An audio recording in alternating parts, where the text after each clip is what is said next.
Salam, hər vaxtınız xeyir. Deməli, belə bir maraqlı sualla qarşınızdayım. Birinci qrup qəbul sualıdır. Şərti oxumuram, özünüz oxuyarsınız. Deməli, burada deyir ki, hündürlüyü silindrin hündürlüyünün yarısına. Yəni, hündürlüyü 8-dirsə, onda konusun hündürlüyü nə olacaq? 4. Burada olacaq 4. Aydındır. Radius da 3-dür. Buradan bura qədər məsafə 3-dür. Biz bu doğranı tapa bilərik də, bax. 3, 4. Bilirik ki, hündürlük oturacağı perpendikulardır. Deməli, bu 3 bucağı kənara çıxarsam, hündürlüyümüz 4-dür, katetin biri də 3-dür.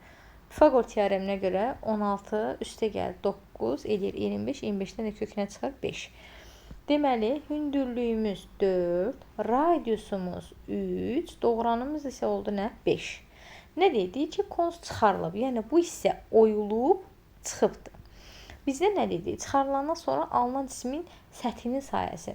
Bizdə nə qalır? Bax, silindrin səthi qalır, oturacağı qalır. Silindrin daha doğrusu yan səthi qalır, oturacağı qalır. Bir də bax, bu içəridə oyulan hissə, yəni oyulan hissə nə olur? Konusun yan səthi.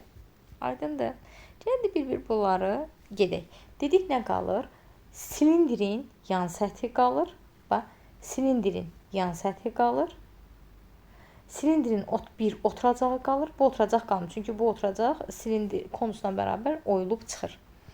İndi gəlin əvvəlcə birinci oturacağımızı hesablayaq. Oturacaq dairədə dairənin sayısı nəyə bərabər? Pi r kvadratı. Deməli, elimiz 3-də olacaq 9 pi. Bu belə. İkincidə dedik nə qalır? Silindrin yan səthi. Silindrin yan səthi nəyə bərabərdir? 2 pi r h.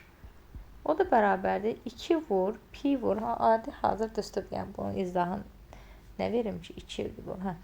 R'imiz 3'dür. H-ımız da ki, silindrin hündürlüyü nədir? 8'dir. Deməli, olacaq 48 pi. Üçüncüdə dedik nə qalır? Bax, görsən, konusu oyub çıxardır. Oyub çıxardırsa, yəni bu hissə nə olur? Konusun yan səthi qalır da. Yan səthinin hissəsi. Deməli, konusun yan səthinin sayısı nəyə bərabərdir? Pi r doğran. Bərabərdir. Pi vur r. Konusda, yəni hündürlük silindrin öz, daha doğrusu radius silindrin radiusuna bərabərdir. 3. R doğran da bir yaxın neçə tapdıq? 5. 5. Bu da elədir 15 pi. Bunları cəmləsək, deməli, olacaq nə? S bərabərdir 9 pi. Üzərinə gəlir 48 pi. Üzərinə gəlir 15 pi. Bu deyəcək ümumi. Burada da pi var. 72 pi. Çox maraqlı sualdır. Diqqətiniz üçün təşəkkürlər.